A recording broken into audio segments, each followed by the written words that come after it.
आप सबको जय मसीह की। प्रभु यीशु मसीह में बहुत बहुत मधुर नाम में आप सबको जय मसीह की।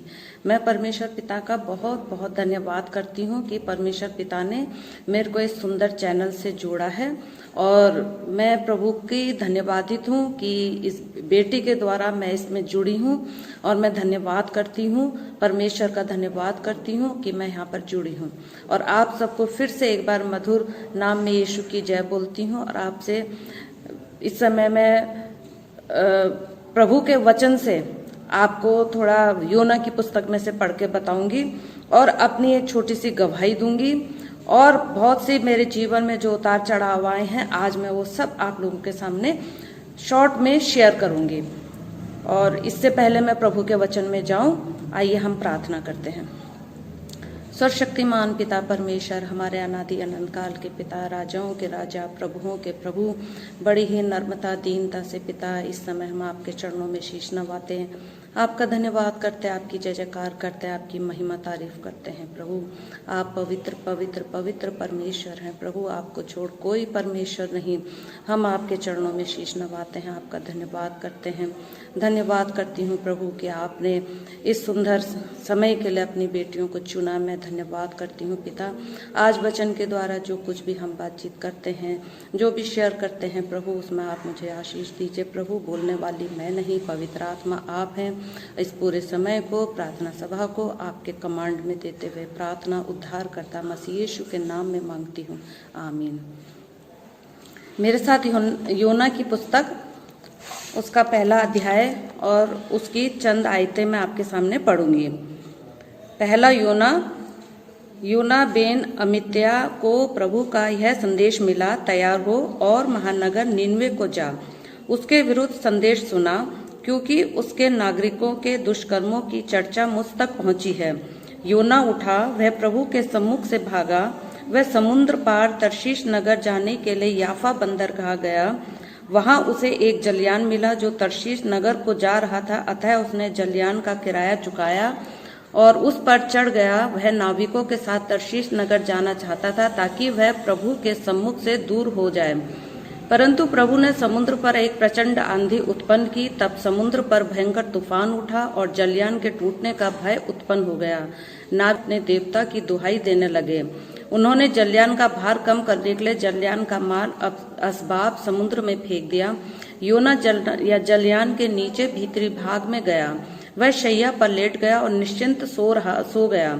जब जलयान का कप्तान उसके पास आया, उसने उसको पुकारा, ओ सोने वाले, यह क्या है? उठो, अपने ईश्वर को पुकारो, कदापि ईश्वर हमारी ओर ध्यान दे और हम बच जाएं। नाविकों ने परस्पर कहा, आओ हम चिट्ठियां डालें और यह पता लगाएं यह विपत्ति किस व्यक्ति के कारण हम पर आई। अतः उन्होंने चिट्ठियां डाली और चिट्ठी योना के नाम पर निकली। उन्होंने योना से पूछा, हमें बताओ यह विपत्ति हम पर क्यों पड़ी? तुम क्या काम धंधा करते हो? तुम कहाँ से आ रहे हो? तुम किस देश के रहने वाले हो? तुम किस जाति के हो? तब योना ने उन्हें यह बताया, मैं यहूदी हूँ, मैं समुद्र और भूमि के बनाने वाले स्वर्गीय प्रभु परमेश्वर का आराधक हूँ। यह सुनकर नाविक अत्यंत डर गए। उन्होंने योना से कहा, यह तुमने क्या किया? योना प्रभु के सम्मुख से भाग रहा था। यह बात वे जानते थे क्योंकि स्वयं योना ने उन्हें बताया था। उन्होंने योना से पूछा, समुद्र शांत हो जाए इसके लिए हमें तुम्हारे साथ क्या करना चाहिए? समुद्र हर क्षण विकराल होता जा रहा था। योना ने उनसे कहा, मुझे उठाकर समुद्र में फेंक दो, तब समुद्र शांत हो जाएगा। प्रभु अपने वचन पर आशीष दे।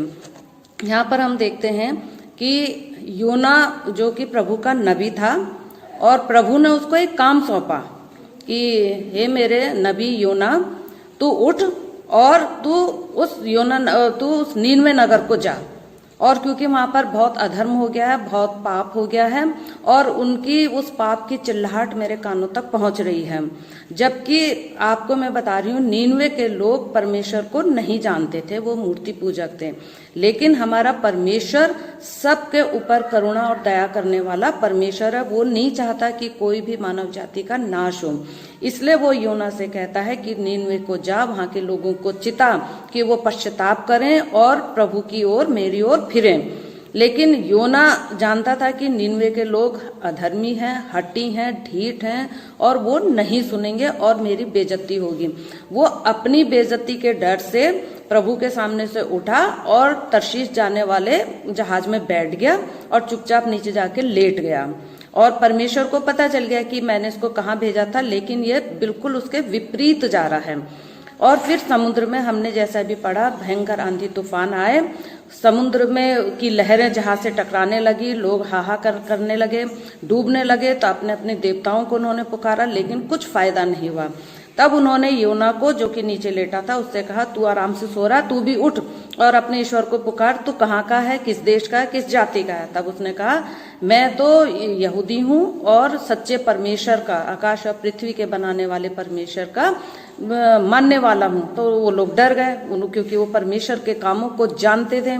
तो उन्होंने कहा, बता अब हम क्या करें, तेरी वजह से विपत्ति आई है, तू जरूर परमेश्वर के सामने से भाग रहा है। तो उसने कहा, हाँ मैं उसके सामने से भाग रहा हूँ, उसने मेरे को कहा वहां जा, लेकिन मैं नहीं गया। तो उन्होंने कहा, अब बता हम तेरे संग क्या बर्ताव करें। तो क्योंकि वो परमेश्वर का जन था योना, और वो जो भी नाविक थे, लोग थे, वो डर गए कि इसके ऊपर हम बिना इसकी इच्छा के हाथ नहीं डालेंगे, क्योंकि ये परमेश्वर का जन है। भले ही परमेश्वर की आज्ञा के विरुद्ध भाग रहा है, तो भी अगर हम इसे छूते हैं तो वो जो इनका जीवित परमेश्वर है उसका प्रकोप हम पे पड़ेगा। वो इतने डरते थे। तो उन्होंने कहा, आप खुद ही बताओ, तुम बताओ हम तुम्हारे संग क्या करें। उसने कहा कि कुछ मत करो, मुझे उठा के समुद्र में फेंक दो और ये तूफान शांत हो जाएगा। और उन लोगों ने कहा, तेरी इच्छा के अनुसार उसके संग वैसा ही व्यवहार करा और समुद्र शांत हो गया। और उसके बाद हम देखते हैं कि योना मछली के पेट में रहा, फिर वो वहां से 3 दिन रहा, तब उसने वहां पश्चाताप करा, तब वो मछली के द्वारा उसको समुद्र के किनारे रेत पे उगला गया। फिर प्रभु ने कहा कि अब जा, तू नीनवे को जा और वहां तू प्रचार कर। तो वो कुड़कुड़ बुड़बुड़ करते हुए उठा, फिर उसने वहां पे प्रचार करा, बताया कि हाँ ऐसा ऐसा प्रभु ने कहा है, मैं इसको नाश करने पे हूँ, और अगर तुमने पश्चाताप नहीं करा तो ये पूरा भस्म हो जाएगा। पशु पक्षी, मनुष्य, पेड़ पौधे, वनस्पति कुछ नहीं बचेंगे। तो वहां के लोगों ने, अगर आप योना की पुस्तक पढ़ेंगे तो उसमें लोगों ने ये सुना, वहां के राजा ने सुना और बड़े बड़े हाकिमों ने सुना, प्रजा ने सुना। तो उन्होंने मान लिया कि ये जिंदा खुदा की ओर से ये संदेश हमारे लिए आया है और सचमुच हमें पश्चाताप करना चाहिए। तो राजा से लेके गरीब फकीर तक अपने उन्होंने राजसी वस्त्र उतारे, वो टाट में बैठे, उन्होंने पश्चाताप करा, विलाप करा। और वचन कहता है, लिखा है वचन में कि यहाँ तक कि पशु पक्षियों ने भी उपवास करा, उनके जानवरों ने भी उपवास करा, रो रो के अपने गुनाहों का उन्होंने पश्चाताप करा और परमेश्वर की ओर वो फिरे। और परमेश्वर को उन पर दया आ गई और नीनवे से ये प्रचार करके वो योना जो था थोड़ी दूर जाके समुद्र के किनारे वहां पर बैठा। तो देखने लगा कि अब मैं देखता हूँ इसका नाश कैसे होता है वो।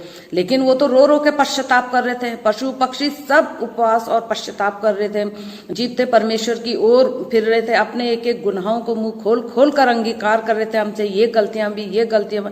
खुदा ने उनकी पुकार को सुना और मानव जाति जो कि उसके हाथों की रचना है उस पर उसने अपनी करुणा और दया दिखाई और उनके पापों को माफ कर दिया और वो उनका नाश नहीं करा। अब इसको जब इसने देखा कि वहां तो धुआं उठ ही नहीं रहा, जल ही नहीं रहा, फिर ये कुड़कुड़ाने लगा कि तूने उनको नाश नहीं करा। तो प्रभु ने कहा कि मैं क्यों करता, उन्होंने तो इतना रो रो के पश्चाताप करा और मैं तो करुणामय और दयालु परमेश्वर हूँ जो सच्चे मन से पश्चाताप करता है, पूरे हृदय से मेरी ओर फिरता है, मैं उन्हें माफ करता हूँ।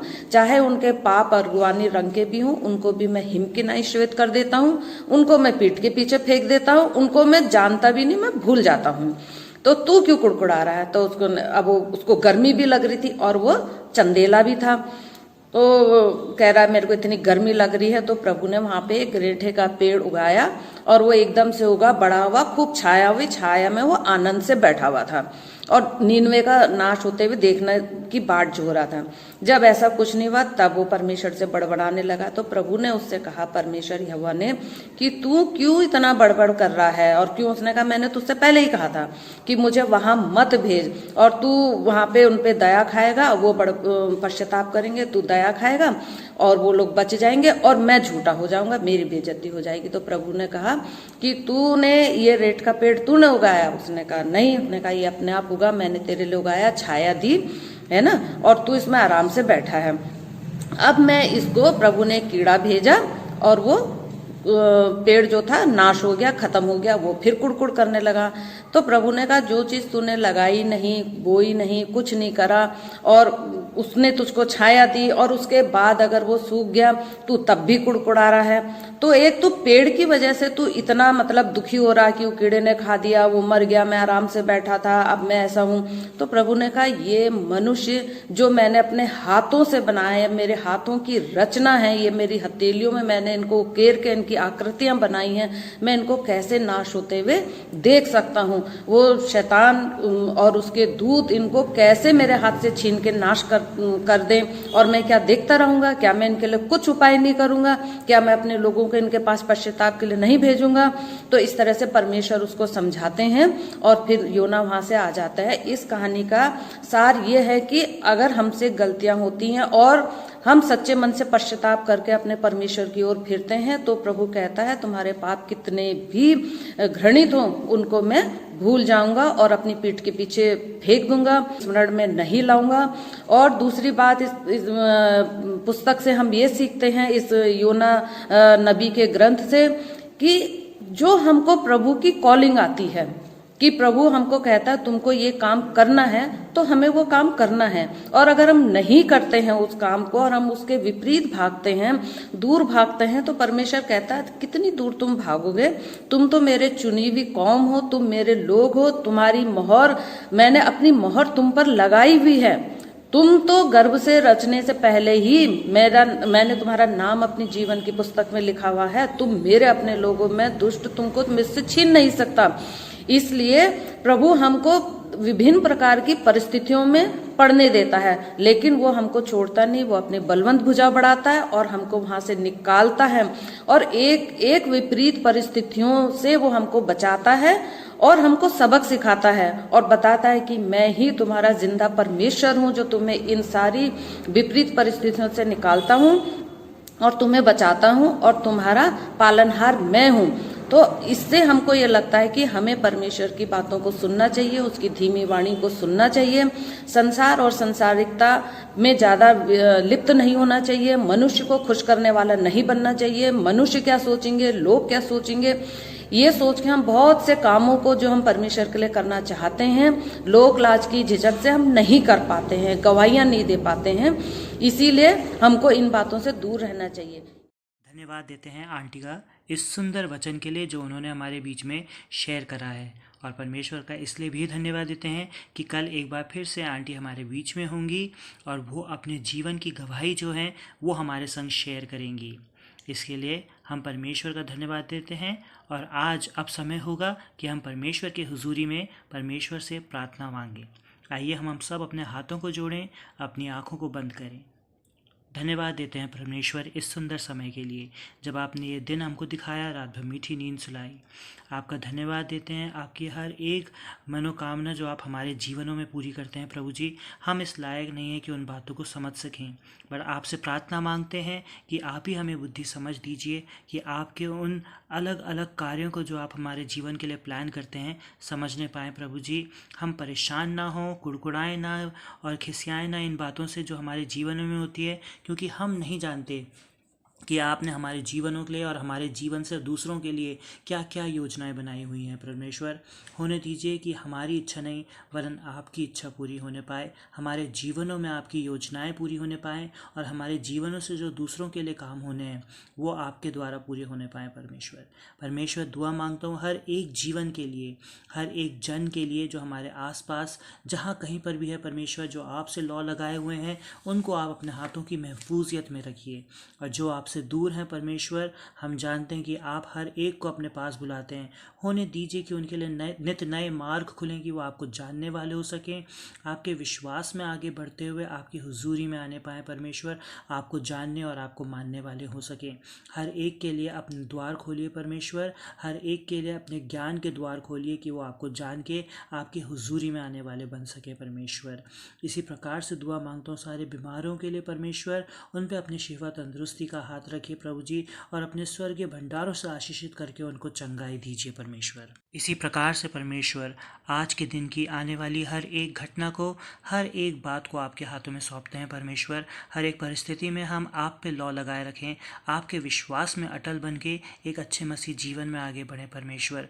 हम अपने जो भी डिसीजंस लेते हैं, हम अपने जीवन के लिए जो भी प्लानिंग्स करते हैं परमेश्वर, वो नहीं वरन आपकी प्लानिंग्स, आपके डिसीजंस हमारे जीवन में पूरे होने पाएँ, क्योंकि हम जानते हैं वो सबसे उत्तम है और हर एक बात अपने आप में हमारे लिए भलाई को ही उत्पन्न करती है।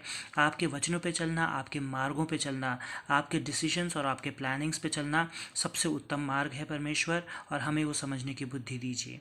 इस समय, इस सारे समय को, आज के दिन को, आज के दिन की हर एक गतिविधि को, जितने लोग इस डिवोशन को देखते हैं, जितने लोग हमारे संग जुड़ते हैं परमेश्वर, जब कभी भी इस वीडियो को देखते हैं परमेश्वर, होने दीजिए कि हर एक को आप अलग अलग तरीके से परमेश्वर अपनी इच्छा अनुसार अपने स्वर्गीय भंडारों से आशीषित कीजिए। उनकी ज़रूरतों को हम नहीं जानते हैं परमेश्वर, लेकिन आप बेहतर रूप से जानते हैं परमेश्वर। आप हर एक की इच्छा को पूरा कीजिए और हर एक के जीवन में परमेश्वर कार्य करिए, उनको अपने हुजूरी में आगे बढ़ाइए और बहुतायत से अपने स्वर्गीय भंडारों से आशीषित कीजिए। हर एक बात के आप ही निरीक्षक और नियंत्रक हों। सारी बातों को आपके हाथों में सौंपते हुए इस छोटी सी दुआ को, आज के दिन की हर एक गतिविधि को, हम सब जन जो यहाँ उपस्थित हैं और जो यहाँ जुड़े हुए हैं, हर एक को आपके हाथों में सौंपते हुए मांगता हूँ। इस छोटी सी दुआ को सुनिए और कबूल कीजिएगा। आमीन।